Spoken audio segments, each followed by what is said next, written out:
love using the chat, and we are recording as well. Thank you very much. Yes, we are. Um, so let's get started here. We have set aside an hour, but we want to make sure it's an amazing hour, and it will be because of all of you, and because of the topic, and because of our special guests today. This is actually a topic that is very close to my heart and is also something I practice quite a lot. Not always with the results I was hoping, but I'm trying to learn. So are my kids. They're way better than I am at the art and science of digital storytelling and creation of content. So that's very exciting and not a big surprise. Um, and then I was introduced to someone I met with recently to exchange viewpoints on the education systems and many other interesting topics that we're both super interested in. Um, and that's Dr. Elizabeth Yarnell. So welcome, Elizabeth. Thank you, Lars. I'm so excited to meet your community and be part of this awesome platform. Thank you, and we are very proud of, especially the community, especially the people, but the platform is good as well. So excellent. We are recording this as we just talked about for those who cannot join here today. But I know that this is a topic that many of us are interested in exploring. A few of us are, have a bit of gray hair to show that we are maybe not the main audience and target group for what we are going to talk about. But on the other hand, we should be, especially these days with the coronavirus situation, the outbreak hitting one city after another around the world, keeping us indoor. Um, and that kind of forces us into remote working, into remote studying, into remote pretty much anything. And I think this is where we need to get used to use modern tools and modern ways of communicating to keep life going, to keep learning, keep producing, keep anything. So I think there will be a turning point kind of right now where we are being a little bit. Some are already early adopters and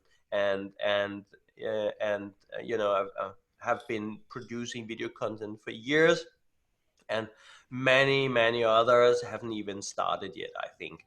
So I think this could be a turning point where the world starts adopting technologies and start communicating and maybe get tired of consuming Netflix because and we have some funny stories from people saying, I watch everything on Netflix. What should I be doing now in my home where I'm locked in? And maybe this is the opportunity to become a producer rather than a consumer. And I think that could be a turning point for education as well, where we are not just doing assignment that we are being asked to do, but we are proactively creating something that also excites us and motivates us and makes us better, consider what we are trying to learn here. And I think that could accelerate learning as well. That was a long introduction. Sorry about that. Um, I wanna make sure everybody gets to meet Elizabeth because we just hit it off there when we met. It was like, hey, we speak the same language here. Even I do it with a Danish accent, but that's not what I'm meaning.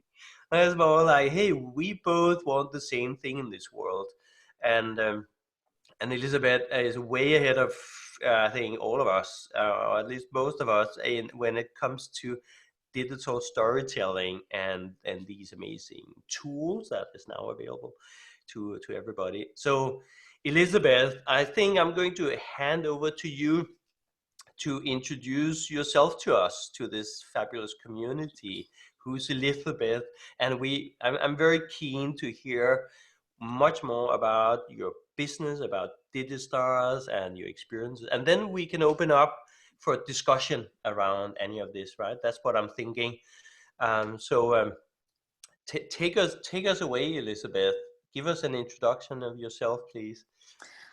Well, thank you, Lars. It's so timely to talk about the whole coronavirus thing too, because I'm seeing different reports of schools around the world saying, oh, we're going to go to teleschooling. But if you're not really set up for that, then that might be a little more difficult than just saying we're going to close schools for 2 weeks and get past this quarantine for the virus.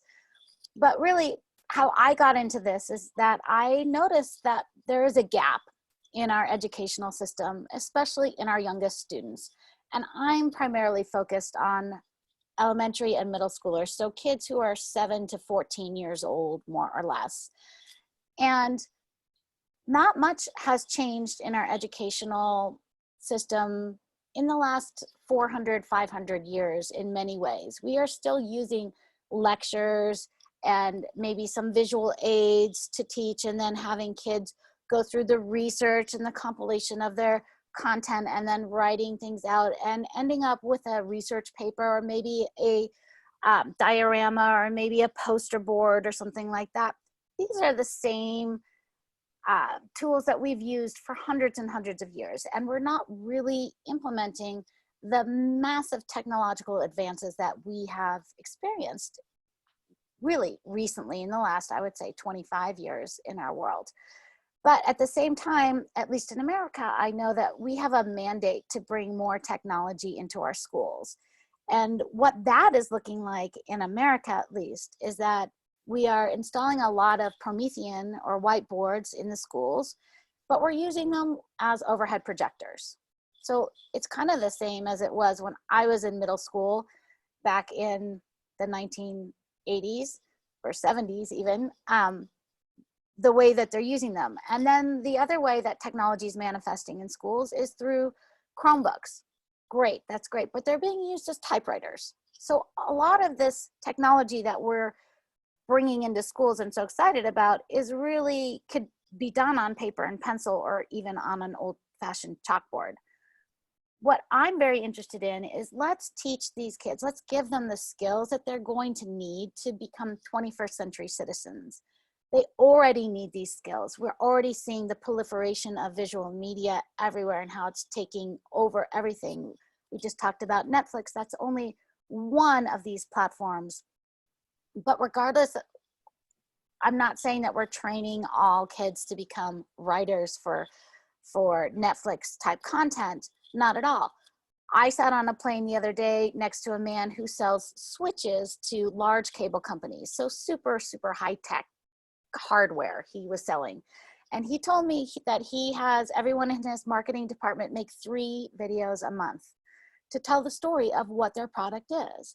And that's really what I'm talking about, is how do we tell our stories in a way that we communicate our messages? And that is becoming more recognizably important across the whole spectrum of all careers and everything in the world. How do we communicate our message? How do we spread our voice effectively? And for kids, how do they show their knowledge in a modern way? So that's really where the concept for this idea came up. This whole project started in 2010 when my oldest child's school received a grant to integrate science, art, and technology into the classroom. I was tasked to administer the grant along with a film professor who was another parent volunteer. And together we created digital storytelling programs and took every kid in the kindergarten through 5th grade in this school through a digital storytelling program that was integrated with their academic studies over the course of a year. We did this for 6 years. Some examples were we had 2nd graders who were studying extreme weather in their science unit, and they made green screen movies where they were talking about hurricanes and El Nino and tornadoes. We had 1st graders who were studying continents, and they made claymation movies about Antarctica and Australia. We had third graders who were studying the civil rights movement in America. They made documentary films about Martin Luther King and Rosa Parks. We had fourth graders who were studying objects in outer space in their science unit. They made documentary films about the rings of Saturn and Halley's Comet. We had fifth graders who were studying ancient Egypt. They made green screen movies about being explorers going into King Tut's tomb. So there's all sorts of ways that we can bring in this multi-sensorial experience using the production process and help kids learn modern 21st century ways of expressing their knowledge. Let's see. So my background is that I started in the film and video industry in 1988 and worked in that industry for a decade in production. And then in the 90s, I moved into instructional design. And so I was designing training programs for really big Fortune 500, mostly telecommunications companies like Lucent Technologies, AT&T, United Airlines, those things. Right around this time, and I'm really going to date myself here, is the emergence of the internet and the CD-ROM. So all of a sudden, there were these new technologies that were allowing us to put these educational training programs into a format that could be distributed beyond where I was physically, personally. So I did that for all of the 90s, and then the tech bubble burst, and kind of, we all know where that story went from there. But when we created these programs, so we started in the one elementary school and we ran them in there for 6 years, and then we turned it into a business because we felt, how do we reach kids who aren't lucky enough to go to this one particular school? So when we opened our business, we were offering after-school enrichment programs, summer camps, vacation day camps, as well as in-school residencies where we would come into the classroom and work with the teachers, just like the examples I was giving, to help them integrate whatever they needed to study for their curriculum in their schedule, and to use digital storytelling as the structure to facilitate that acquisition and demonstration of knowledge.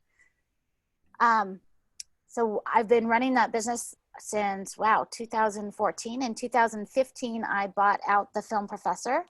And then in 2019, I put everything up into an online e-learning portal so that these programs could really be accessed and distributed anywhere in the world. That right now it's only in English, I'm sorry, but eventually it will be in other languages too.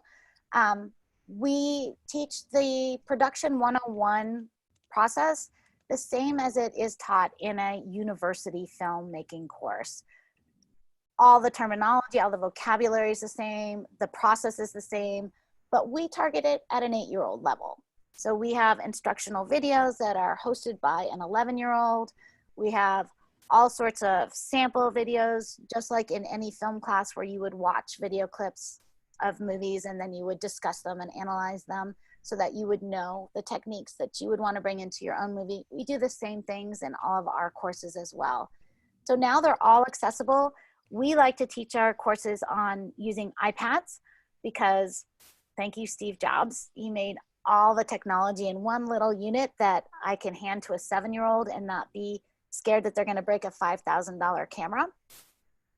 But you can also use really any type of computer that has a camera. So it could be a Chromebook that many schools have access to, because Google has that whole suite of applications that are available for free. You can do it on a smartphone. You can create these programs. Really, the technology is so widely available now that the barrier to entry is so low. What we want to do is provide that knowledge and provide that that path so that teachers can now bring this in and give their students that foundation for what they're going to need to know as the future continues to go forward. And these are skills that they're going to use completely in the rest of their educational career, as well as in their professional career and their personal social lives. So I see Sanjay has a question. Do I believe that this could be due to the fact that educators themselves are disconnected with the tech and do not truly know how to use it? Absolutely. And that is something that we address all the time with teachers, is that they're scared of the tech. And even I'll go into a school and they'll say, I'm going to connect you to the tech teacher. And I say, no, this is not coding. This is not something the tech teacher needs to know about. This is something that any second grade teacher or paraprofessional, teacher assistant, or interested parent could take through and just follow along step by step. It's very turnkey, because we made it so that you don't have to have a background in technology. You don't have to have a background in filmmaking. You don't have to have a background in art. You could not feel prepared in any of these, but we also offer the training courses online that you can go through, so that by the time you do walk into your classroom, you feel completely prepared and able to lead this experience. My goal is the teacher's really only the guide or the facilitator. I want the kids to do everything. My purpose is, this is kid driven, hands-on, really doesn't need any teacher interference at all. The teachers should not have their hands on the technology except to play the videos to show the kids. So I see that there's another question here from Sanjay. Is the use of, let's see, is the issue the use of digital tech, or is it how we allow this digitally connected generation to tell their stories to the world? I want to rephrase that. I want to say how we enable this generation to tell their stories to the world, how we help them learn how to share their voice and their ideas. The immune system in the world of EXO, and the educators feel that maybe it is definitely a lot of fear of the unknown, because they're used to doing the same thing. But meanwhile, what we see in our student population is that they have shorter attention spans. They need more engagement to pay attention than maybe students from, say, the 1950s did. And they need different tools and technologies and access to information than students 100 years ago did. So really, yes, there is a lot of fear in the school systems. We help guide them through every step of the way so that those fears are allayed. Because if you give the kids the digital storytelling structure and show them how to fill in the parts, you're still going through the same processes of research of your subject and your organization of your content, and then the writing as well, because you're writing your script for your movie, and you're figuring out, this is where it becomes a little more, what's the word I'm looking for? Variable. You're figuring out what you're going to show based on the content that you want to convey. What are you going to show visually? What are you going to show through a character, through an action? How are you going to have it? Maybe you're going to have words on the screen. Maybe you're going to have a voiceover narration. Maybe you're going to have a character say these things. So all of these are different ways of showing the knowledge and the content that you're learning and presenting it. And if you look at David Sousa's learning pyramid of learning acquisition, you can see that the highest pinnacle of learning is that being able to present the knowledge and teach others. And that's really what digital storytelling is all about. Can I post a link to the e-learning? I think that Lars posted the link. So if you go to digistarsworkshop.com, and you'll see on the front page, it says, go to our new e-learning portal. Go to our new e-learning portal. Click on that, and you'll see the e-learning portal where everything is all available for everybody. Super accessible. I'm going to ask that question, so I posted the link already. Yes. Thank you, Lars. Thank you. Does anybody have any questions so far? I feel like I've been talking nonstop. Here we go. How do I see the role of TikTok and IG stories to storytelling? I feel that new media is forcing us to have a shorter time to tell the story and building an attention span to the viewers. Absolutely. And that's where it becomes critical to recognize what it is that you want to get across. So you have a limited time. And in fact, many of the movies that students make are under 2 minutes long. So they have a minimal amount of time to get their message across. And there does feed into that, how do you do that economically? And how do you do that effectively? And because you can bring in all of these visual or all of these multi-sensorial parts of it, that helps move that story along. Does that make sense? But you're right. In the world of Instagram, TikTok, these are all ways that we can help kids to use these tools, and they're going to be using them in their future careers if they're not already using them in their personal lives to spread their messages and share their voices. So at what age should we begin engaging kids in this form of storytelling? We started in kindergarten, but I've come to feel that 5-year-olds are not quite there yet. They need a lot of handholding. 6-year-olds can totally do it. 6-year-olds, 7-year-olds, those are great ages to start. I would say the sweet spot is really 10 and 11. Those kids are right there. They can get it. They can run with it. They can teach their peers. And then, of course, there are lots of programs that are already out there for high school students to access. But really, I think they need these skills before high school. And they can do them. They understand all the terminology. They understand it all. The frustrating part for the little kids is that pre-production phase where you are mapping everything out so that you know what you're doing. You're not just picking up your phone and hitting record. You have a strategy. You have things that you want to communicate. So pre-production is about 60% of any filmmaking process. And in our programs, we recognize this, so we give the kids things to engage them in that pre-production time so that they don't get frustrated by those kind of tasks that have to be laid out. We have to figure out who are the characters, what's the setting, where's this taking place, what's the plot, what's the conflict, what's the resolution. All these are elements to a story. So there's a lot of literacy that's being taught and communicated.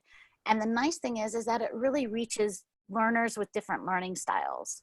So we've had a lot of autistic kids come through our programs. We have a lot of kids who aren't traditional learners, and they can understand these concepts in a different way than if they were just reading them in a book. So here's another question. Have the teachers found it hard to do the flipped classroom, giving kids full autonomy to follow the processes? That can make some teachers uncomfortable because there are times where there's a lot of activity happening and the kids are in their groups and they're busy and they're doing their stuff. And as a teacher, you might not have that full control. Certainly it's not silent like in a library. So for some teachers, that is hard to do.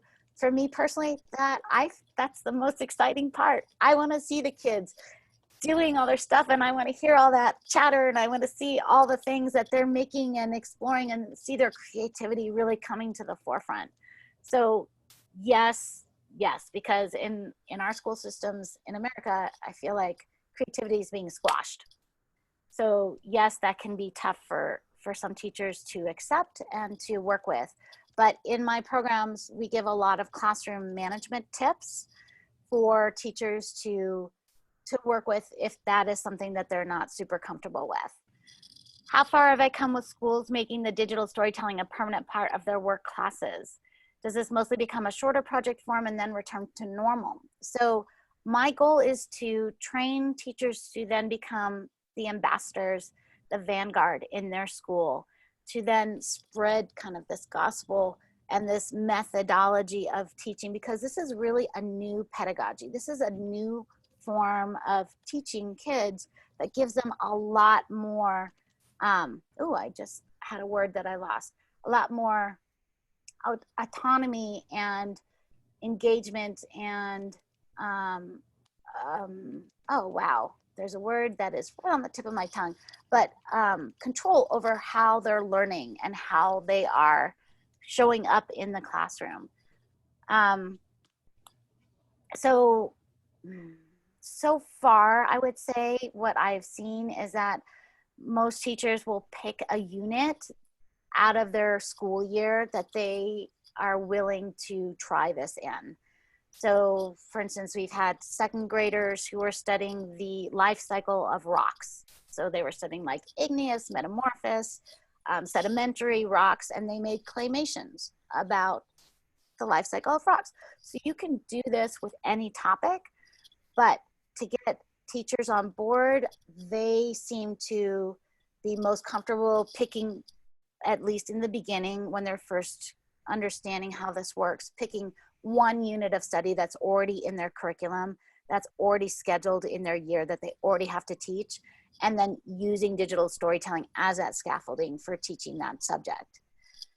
Do I have case studies and what I've experienced to date? I want to show you guys some movies. Hang on a second. Can the platform readily be customized for other types of learners and other age groups? Yes. So you can do it with any age group you want. As I said, our instructional videos are hosted by an 11-year-old. So 17-year-olds might not be as engaged as other 10-year-olds might be, but you can certainly use it. The concepts are valid and they carry over, as I said, into a Hollywood movie production. So this is exactly the same as you would get in graduate school.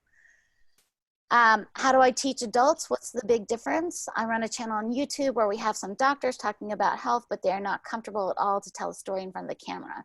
And even worse when they have to film themselves. Yes, that is a challenge. That is a challenge.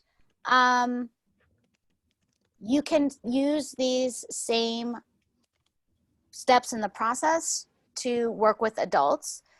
We have tried to bring adults in, and I tried to run a bunch of programs for adults. One of them was like a nostalgia video storytelling class that I offered, where the idea was, okay, well, let's say you had a big family trip to Disneyland, or maybe your grandma had her 100th birthday and you had a big family reunion.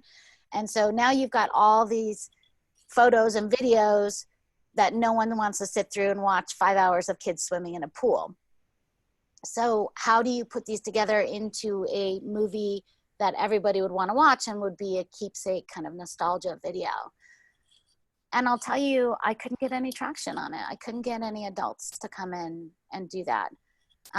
So the adults could go through, they can certainly access these programs, go through it themselves and understand, come out with it. And each of our programs are based in a 10 module format. And as you work through the modules, you do all the steps so that by the end of module 10, your movie's done. So you go through all the steps along the way. It walks you through everything, builds on what you've done previously. So yes, adults can absolutely go through this. It's not targeted at them, and that will be quite obvious because you'll see some of these movies in just a second. Once they learn, would the students create movies at home? Absolutely. We've got tons of students who then go home after our programs and make their own movies. We've had lots of students who've taken these skills and used them to create movies that they've then submitted to advanced programs in film and video production, like at School for the Arts and things like that. So we've got lots of alumni who've gone that path. So let me show you a couple of really fun movies that I just adore. And oops, I don't want to do that. Get the popcorn, just a moment. I'm gonna share my screen, and what I need you guys to tell me is if you can't hear the sound. So let me know if the sound isn't coming through for you. Let's see here. So these were first graders who were studying Australia, and this group chose to do their movie on the marsupials, which are called sugar gliders.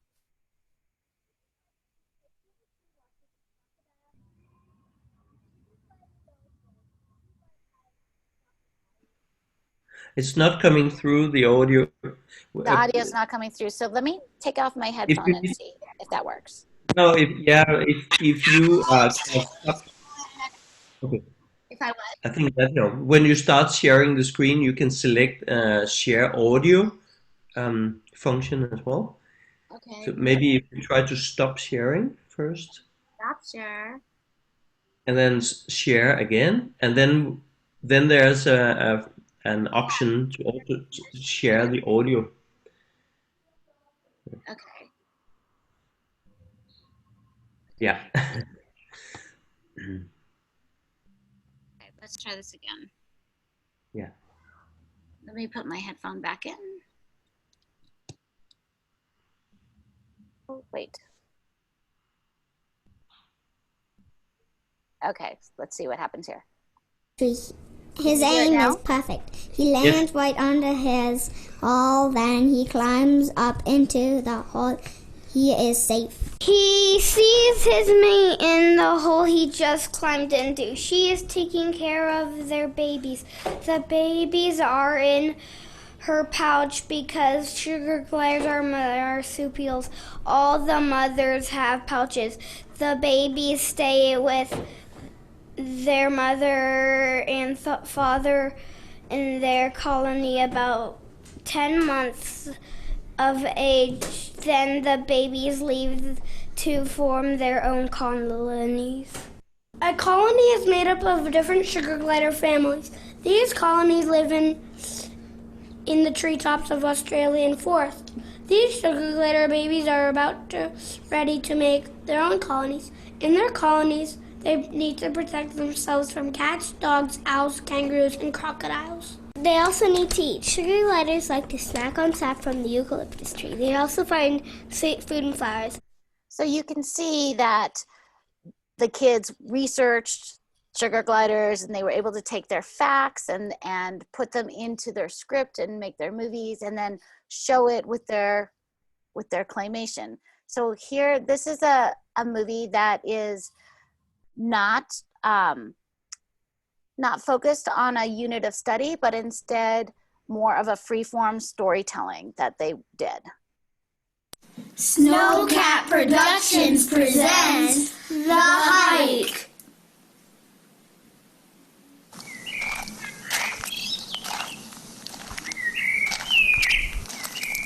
I'm glad you had an idea to go on a walk today. I know, right? This is so fun.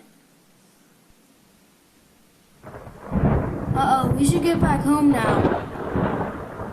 This is so bad.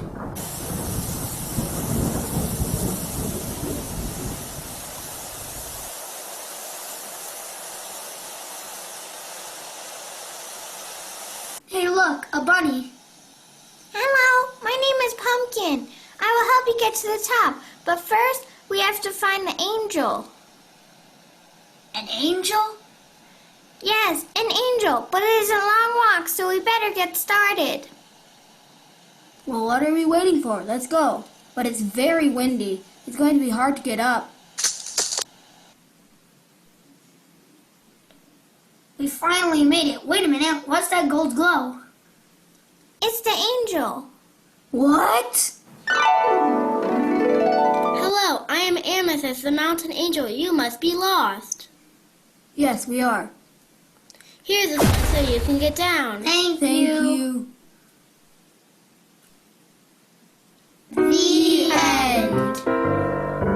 So you can see that these kids, they had to learn the basics of what is a story. All stories have a beginning, a middle, and an end. They had to determine their characters, their setting, their conflict, their plot, their resolution, all of these literacy elements that had to go into this. And then they were able to really bring them to life. And this was made, I think, by fourth graders. And so let me give you another example here. This is, I think this is second graders who were studying the I always mess up this word, the dinosaur period. At the end of the Cretaceous period, there was a mass extinction. However, this extinction did not kill all the dinosaurs. Some animals survived. No one knows for certain what caused the mass extinction, but here are some theories. Some scientists believe that there was a huge meteor that struck the Earth and threw dust into the air. The dust blocked out the sun, which without sun, the plants died. Without plants, the herbivores died. And without any delicious herbivores, to eat, the carnivores died too. Other scientists think it was a giant volcano that erupted. I think there was a giant pond with a giant fish, and the dinosaurs fell in the pond, and the giant fish ate them, all except some like crocodile that did not fall in the pond and survived. So here's a documentary film. This is third or fourth graders who were studying pre-Columbian civilizations. Hi, my name is Ethan. Today I'm going to talk about the Aztec sports. Today there is a good game going on. It's called Talachi. If you lose, you will sometimes be sacrificed. You need speed, judgment, and timing. The rubber ball is fast. You have to hit the ball with your elbows. The game Talachi was played across a board. Beans were the game pieces, and players rolled dice. The moves could last years. The loser goes to the gods. He was sacrificed. That's all I have to say about Aztec sports. And then here's a live action film example. So this was, I think, fourth graders, and they chose to study Lake Victoria.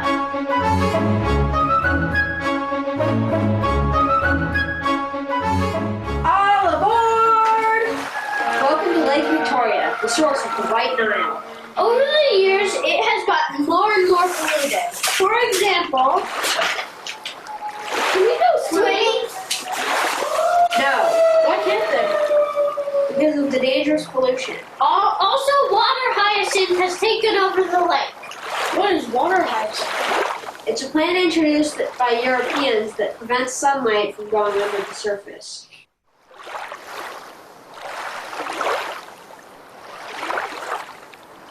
How big is Lake Victoria compared to other lakes? At about 70,000 kilometers, it is the largest tropical lake in the world. What wildlife still survives in this sick environment? There are many types of fish and birds, such as fish eagles, So some kids are more better actors than other kids. But in the beginning, when we were making live action films, we were just setting them in locations where we were, which limited and made all of our films had to take place in a school. So now we use green screen technology, which is super easy to use, and they can put this background scenery and project themselves wherever they want to be in the world. So let's see, the kids who did some of the movies that we just saw, they're all elementary school movies that we just looked at. I've got tons and tons of movies, hundreds of movies, and they're all sprinkled through all of my programs online so that the students watch samples like this and then they get inspired and ideas of what they can do for their own projects. Does anybody have any questions or thoughts about those?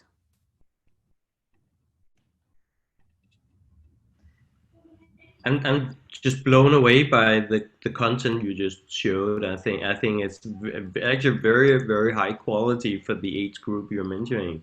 Oh, good. Which is fantastic.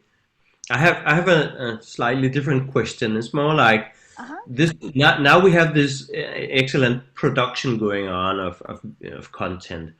Then I start thinking about platforms, right?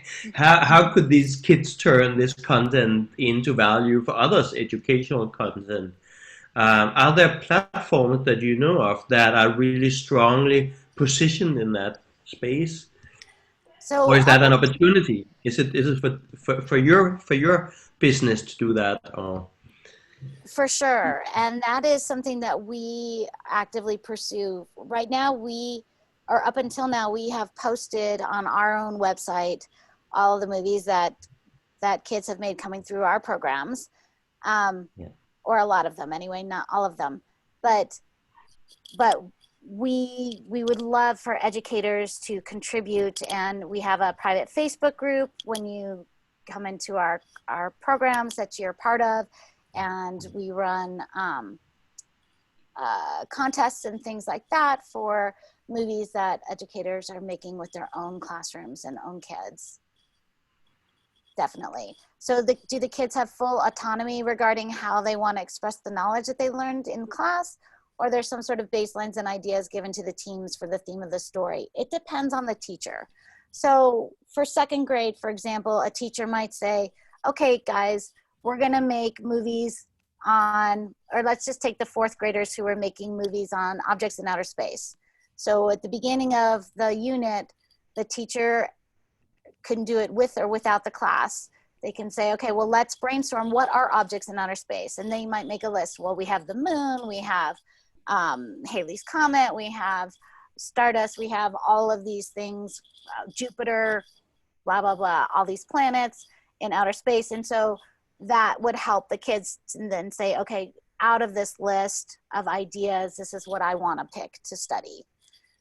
Often with elementary schools and elementary school kids, they just don't even know what is available out there. So it can be helpful to kind of do that brainstorming activity together.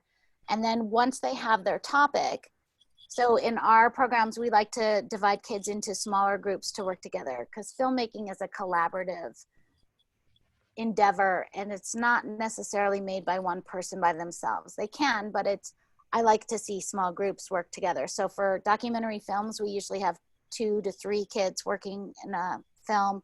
For stop motion animation, we have 2 to 4 kids working on a film. And for live action filmmaking, up to 6 kids on a film.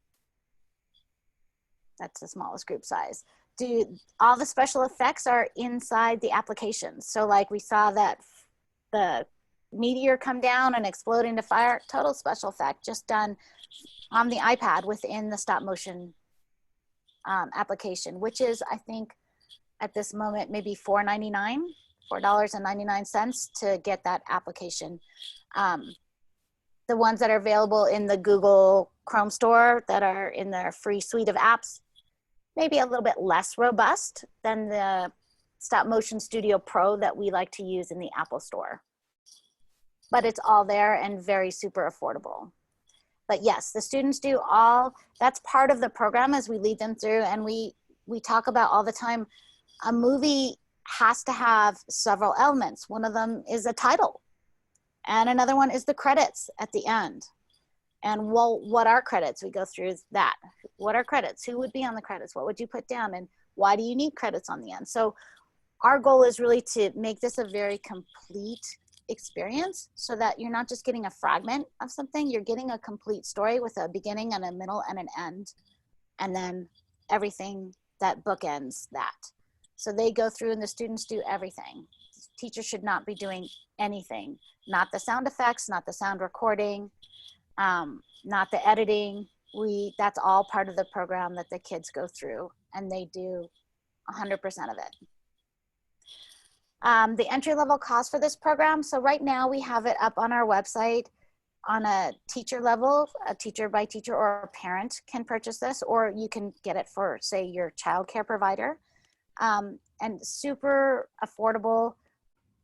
Our curriculum programs are priced around $40, and then they have an ongoing monthly subscription fee so that you continue to have access to all the material and all the movies, and that's under $10 a month.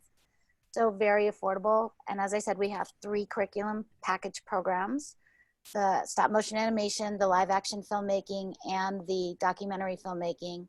And then each of those courses has a teacher training companion program that goes along with it. And that's what I call our Secrets to Teaching series.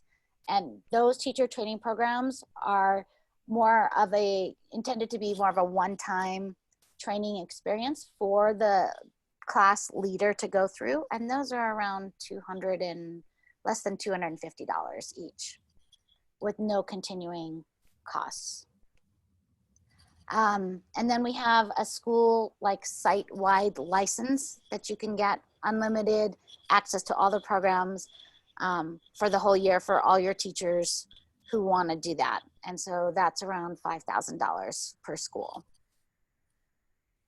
So my goal is to make these very affordable.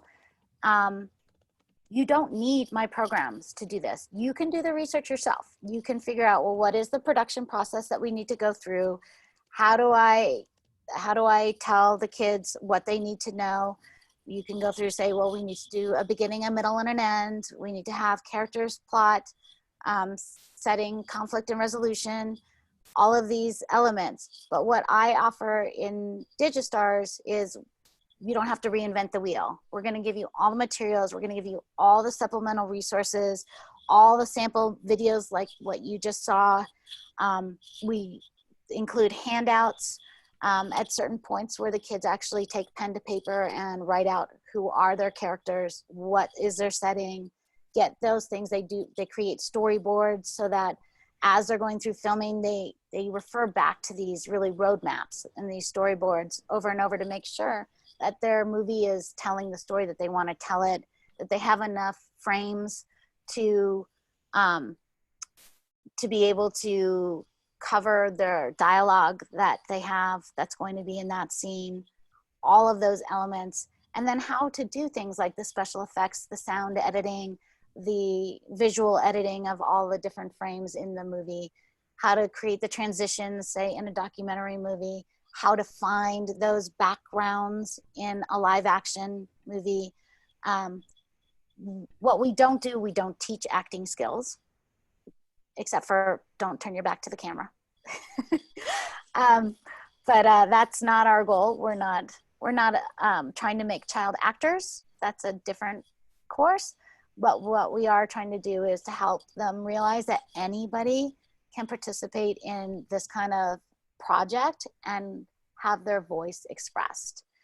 How is group collaboration enabled during the production? So I would say it would depend class by class. In the classes that I teach, I like to have the groups kind of shake themselves out. I think it's more fun to make a movie with your friends. I'm not going to separate friends unless they're disruptive. And I tell them that at the beginning. So I have the kids self-select. Who do you want to work with? Oh, I want to work with Joey and Susie. Fantastic, you're a group of 3. Or, oh, I want to work with my brother. Okay, great, you guys can work together. If you start fighting, I'm going to separate you guys and we're going to put you into different groups. But I don't want to control that, and I don't like to force kids to work with kids that they don't want to work with. And then there are some kids who just work better by themselves. So recently I taught a class and I had a first or second grader who really needed to work by himself, and his teacher knew that that was how he worked best, which was great. He had some great ideas, but it's just a lot of work to keep up with the rest of the class if you're only you.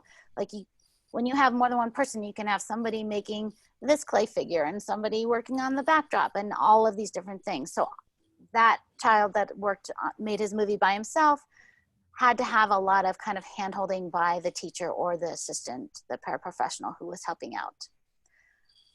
Can movies be made by the kids embedded into other websites and online programs? For sure. You can put the movies, once you have the movies, you can put them anywhere you want. We are getting towards the end of our hour, and I'm so grateful you guys have stuck along for this. Oh whole my thing. God.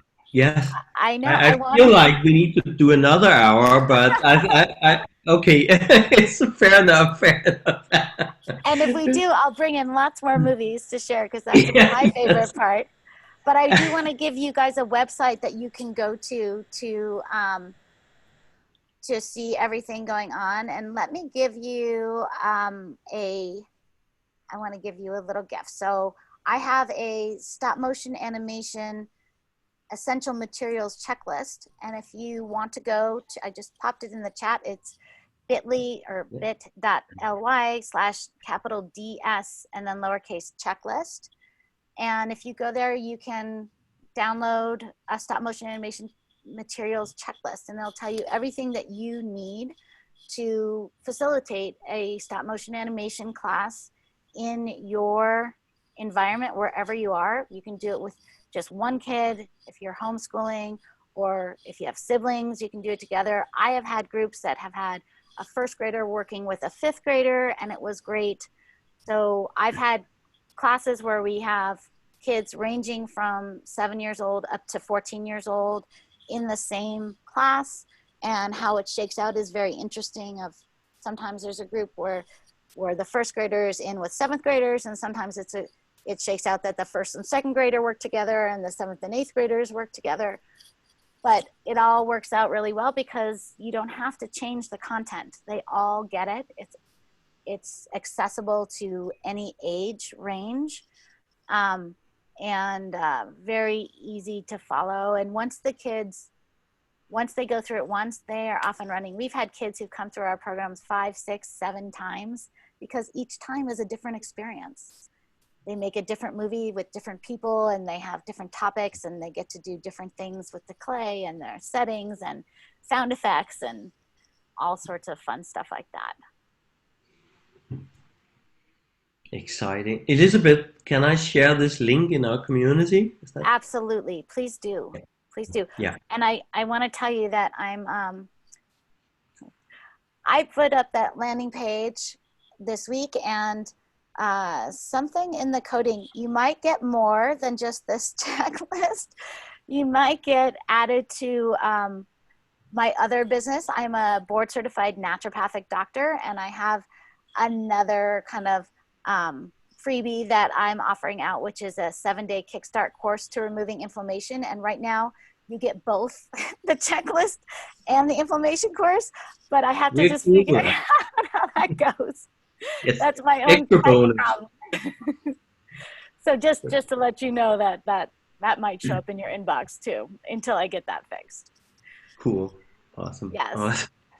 And then you'll see one of the things that we're pushing right now is we have the stop motion animation toolkit, which includes the curriculum and the teacher training course in one bundle at a lower price so that you can get started. And stop motion animation, I find, is the most accessible program especially for the youngest kids. Even first graders love it.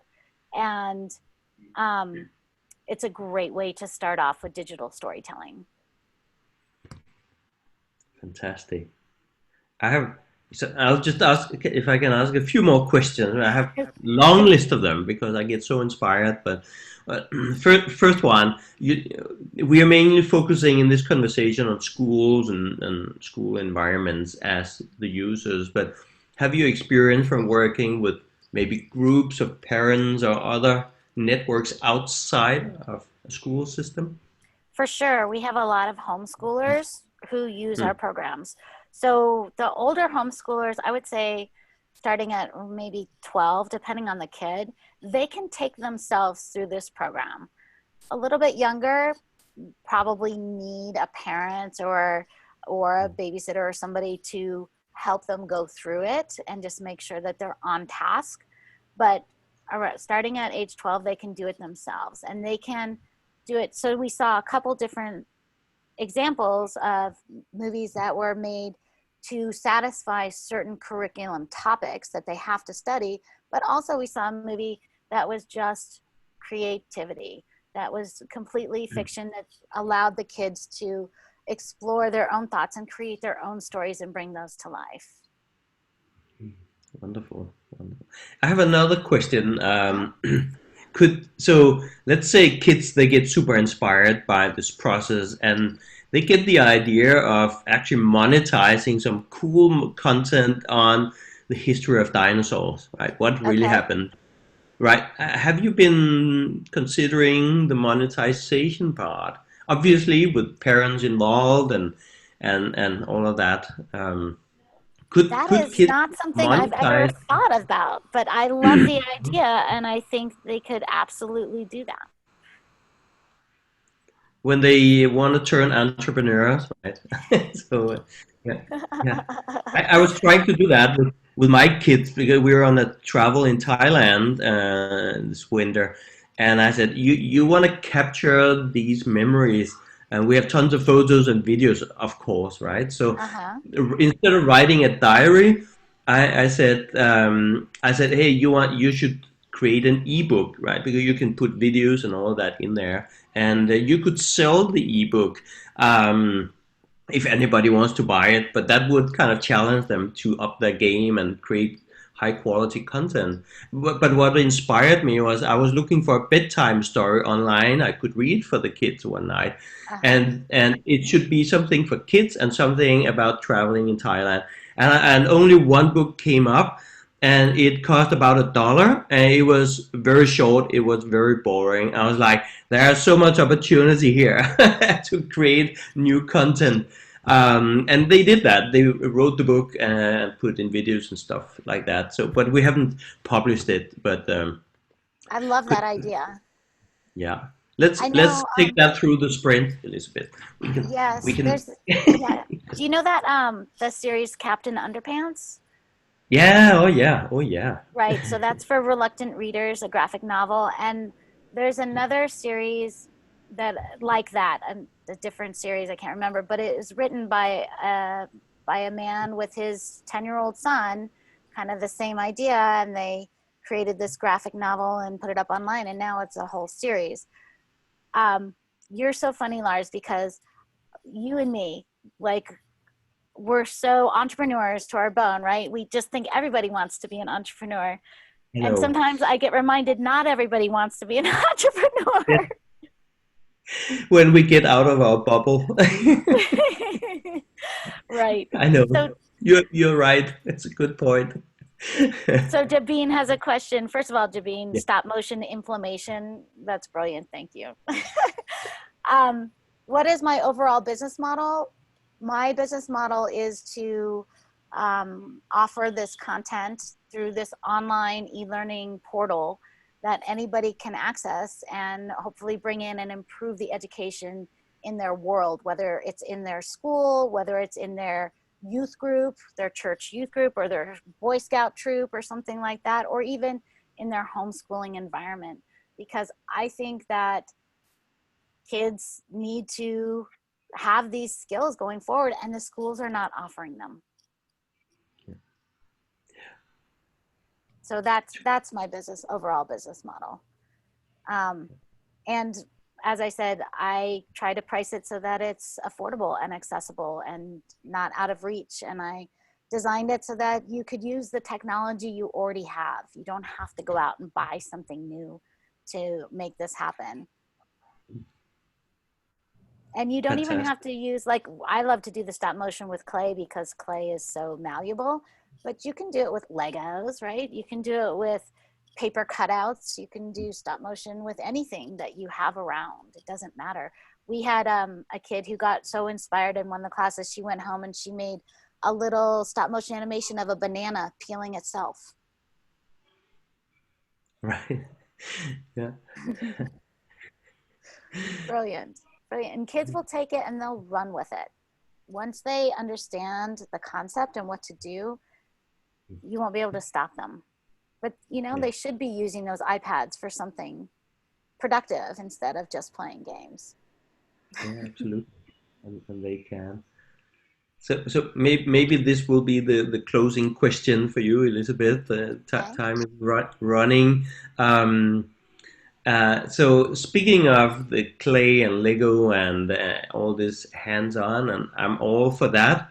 But if we go back to the coronavirus situation and everybody's in their separate homes, have you ever tried to do something like this, kids video production entirely remotely, like everybody is in different locations?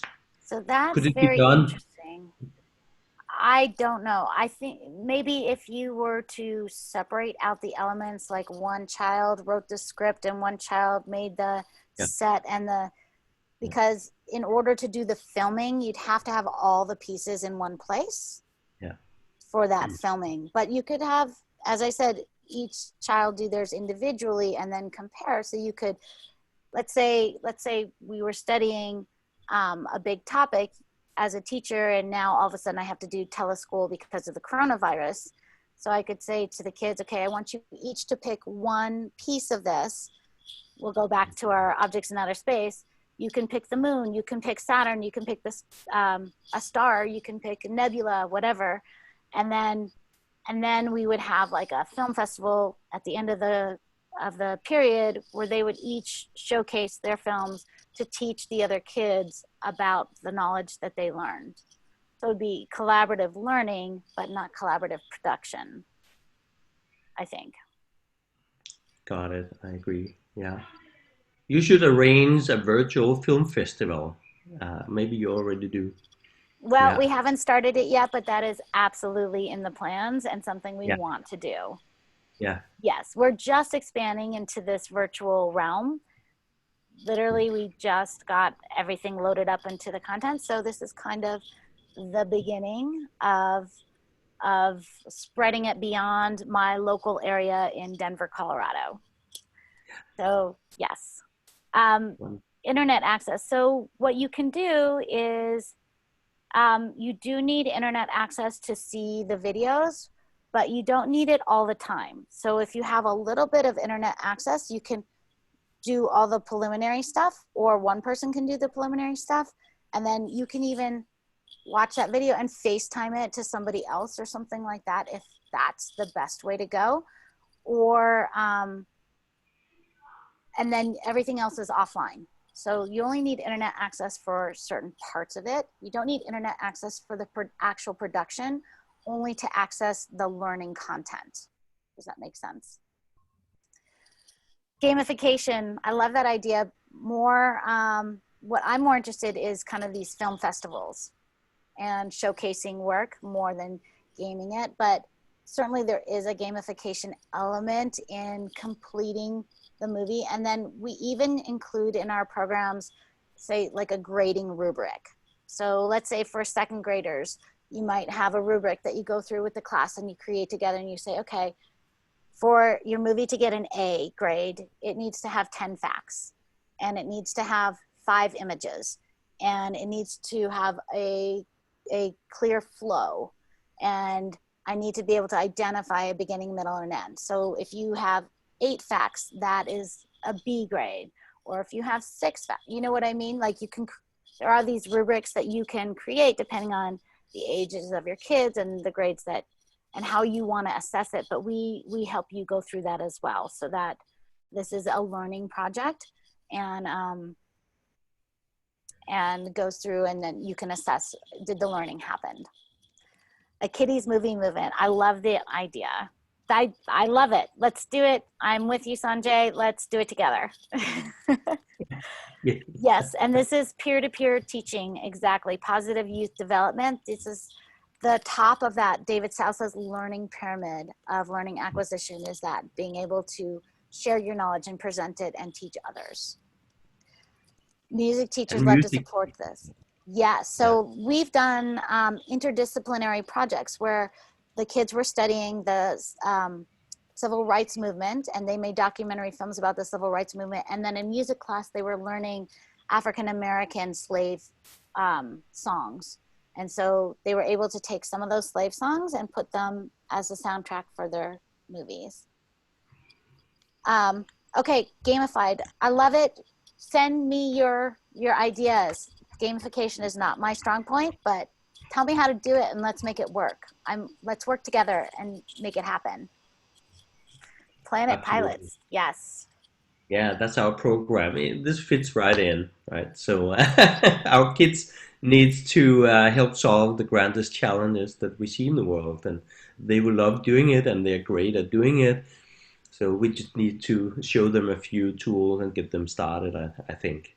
So I agree, and I love to collaborate. So anytime that you have anybody wants to expand on this and work together with me to bring it forward, I am all for that. You can always reach me through my website, which is and I'm going to pop it in here too, Digistars, see if I can spell it, digistarsworkshop.com. And you can email me directly through there. You can always get me at admin@digistarsworkshop.com, or I have a Gmail, which is makeamovieworkshop@gmail.com.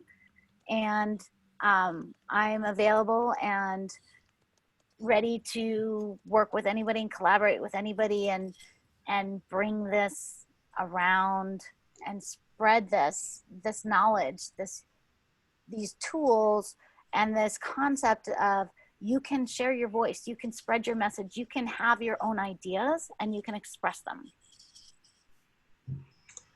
And with that, I think we need to wrap for today. But I can tell you, we are equally passionate about collaboration and bring these amazing tools for communication to the world. And so let's do it. This is an open invitation, and I see so many opportunities that we can get right at. So let's do this, Elizabeth. Thank you so much for being here today with us, spending this extremely exciting hour. We are all super inspired and super. I know what I will be doing this weekend, so that's wonderful. I need to get some clay, but the Lego is all here. So There you go. Go and download my materials, and it'll tell you everything you need to do stop motion, and super easy and fun, and absolutely something you can do in a weekend with your kids. it is lovely. Thank you, Elizabeth. Thank you all everybody, for joining in and sticking around, and for having such great questions and feedback and interaction. This has been such a pleasure. We'll Thank keep you, the questions Elizabeth. coming.